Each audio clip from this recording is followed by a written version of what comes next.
Oggi vado a caccia di salite, ragazzi, perché con lei,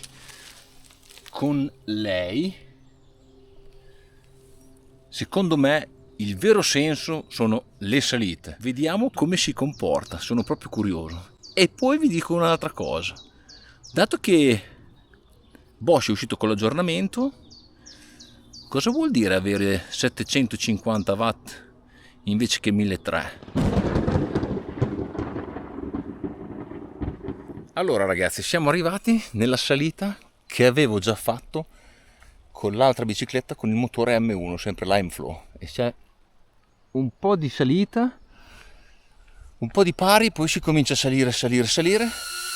Eccomi qua col drone.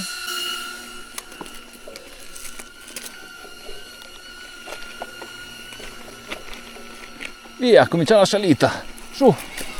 Wow. Sì. Ecco, e qua invece l'attenzione deve migliorare un po' di più perché è molto ma molto più impulsiva, però niente di estremamente ingestibile per ora. Chiaramente il tragitto non è dei più semplici, andiamo a vedere nella parte centrale come si comporta. Ma come arrampica. Overrun ottimo.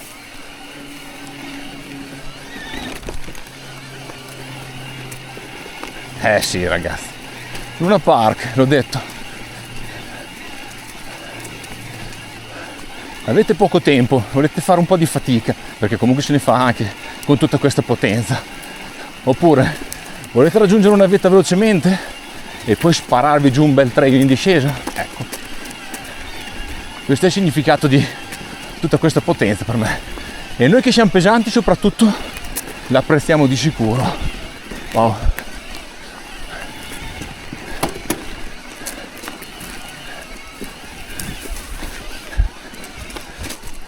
Volevo provare qualcosa di un po' più particolare, esatto, qua neanche l'overrun, sì, scavalchiamo con la spinta del motore,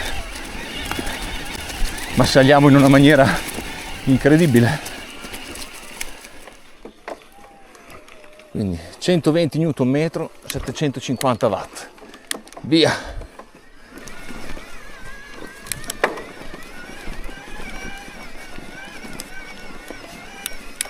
E qua di sicuro dobbiamo utilizzare già di più il cambio.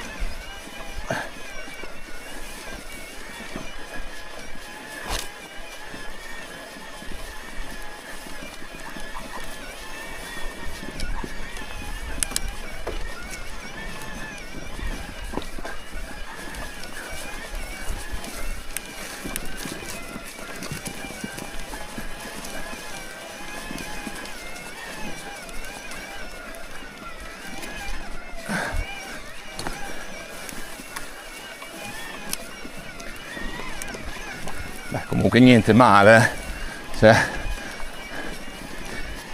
ripeto, mantiene lo spirito da e-bike, perché comunque non ti fa schizzare in avanti, sempre sotto controllo, però abbiamo una velocità che non arriva ai 25 all'ora, diciamo così. Ecco, il tratto più duro, più ripido.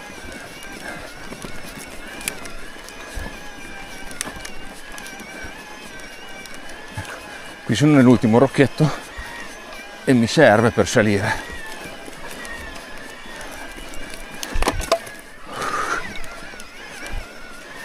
Provo a mettermi di qua.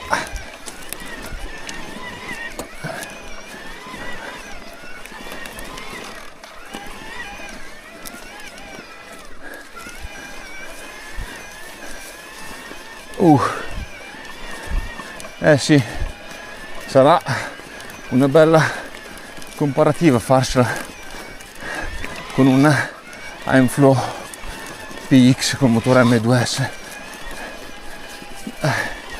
Sì, eccoci qua. Wow. Beh, vi dico la verità, è veramente difficile andare a dire chi è il migliore se Avinox o Bosch. Trovo davvero complicata la scelta di darvi un consiglio così dal mio punto di vista, perché non siamo tutti uguali e soprattutto ci sono due grandi differenze fra questi due motori che magari a qualcuno può piacere e a qualcuno no, quindi non vi posso dire comprate tutti Avinox o comprate tutti Bosch, perché io vi dico solo la mia per chiudere il cerchio di questa serie di video che ho dedicato sia a Avinox e sia appunto a Bosch. Lo chiudo dopo questo video che ho fatto sulla stessa salita ma con due mezzi completamente diversi, per dirvi che se siete delle persone tra virgolette normali, che non amate la prestazione ma che vi godete i panorami, vi godete appunto certe salite di quel genere come vi ho fatto vedere, che magari non cercate davvero la parte del tecnico per diventare un professionista, ecco, probabilmente l'Avinox è il motore che fa per voi.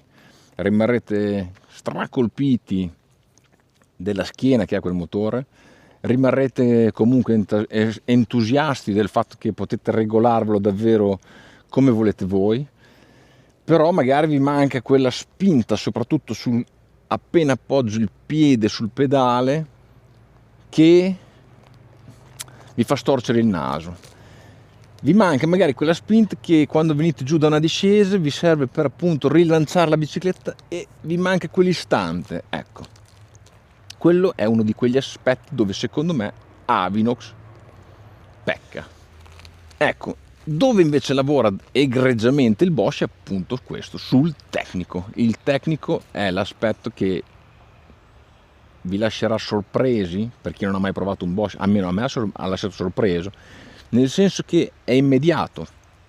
Voi spingete sul pedale, parte, si alza, insomma, vedete gli atleti che utilizzano Bosch, lo vedete come lo utilizzano, fanno i tornanti monoruota, fanno le curve strette senza alcun tipo di problema, un motore stracontrollato ma nello stesso tempo immediato. Non vi serve velocità, ma vi serve controllo. Ecco, quello è il succo del Bosch. Quindi, se devo fare un po' un paragone, diciamo un'auto elettrica di grande potenza, quindi subito, tutta la potenza, subito, quando schiacci il pedale è subito lì, dall'altra un dieselone di quelli motorone che parte con calma, ma quando sprigiona ha veramente tantissima coppia e potenza lì sotto, pronta a farvi sorridere. Quindi sta a voi, secondo me, andare a decidere quale di due fa più per voi. Personalmente, ve lo dico chiaramente perché ho una mia visione per questo 2026, magari il 2027, visto gli eventi, visto le cose come stanno cambiando la velocidà della luce, magari ne avrò un'altra. La mia visione al momento è che comunque Bosch ha un supporto alle spalle a livello assistenza, a livello soluzione dei problemi immediati, che ad oggi secondo me Avinox invidia. Poi chiaramente sono due potenze, una cinese, una europea, ma aver creato negli anni una potenza del genere nel settore e-bike secondo me non si può cancellare così nell'arco di 5 mesi. Quindi ad oggi probabilmente siamo in quella fase dove ci possono essere ancora dei cambiamenti in corso, ci possono essere delle visioni diverse di mercato, ma come vi ripeto, dietro c'è una potenza di assistenza che è ben gestita nel tempo. E quindi come faccio a dirvi adesso comprate tutti Avinox? È difficile. Dovete analizzare bene chi avete di fronte a voi quando andate a acquistare la bicicletta, secondo me. E lì è secondo me la svolta di che cosa vi serve e come vi può supportare la persona che avete davanti a voi nel momento dell'acquisto. Io spero che con queste parole comunque capiate quanto è bello e vario questo mondo, quanto è difficile fare la scelta giusta, ma comunque il mercato è veramente ampio, avete tantissime possibilità. Vi chiedo come sempre di iscrivervi al canale, il vostro supporto mi aiuta tanto a crescere, vi porto sempre contenuti migliori. Ditemi se vi piace anche questa nuova inquadratura un po' più a fuoco, insomma col vostro aiuto provo anche a migliorare la qualità dei miei video. Mi raccomando, se vi piace davvero il video, datemi anche un hype che mi fa crescere, mi fa scalare un po' le classifiche di YouTube. Noi ragazzi ci vediamo al prossimo video.